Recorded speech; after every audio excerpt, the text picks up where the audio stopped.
Hello everyone, welcome back to a new tutorial video on how to delete Badoo account permanently. Before starting this video, please make sure to subscribe and do press the notification bell icon to get updated. So let's get this video started. First of all, you need to simply tap in open Badoo application, then get logged into your account.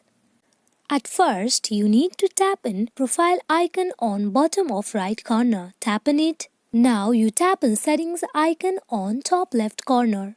As you can see the option of account, you tap on it. At the very last, you can see delete account. Tap on it. Are you sure want to delete your account? As we are going to delete our account permanently, we will tap in delete your account. Tap on continue.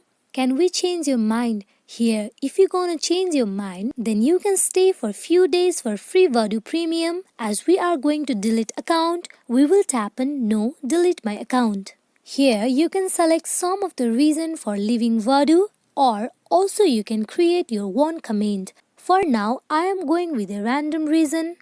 Tap on delete account.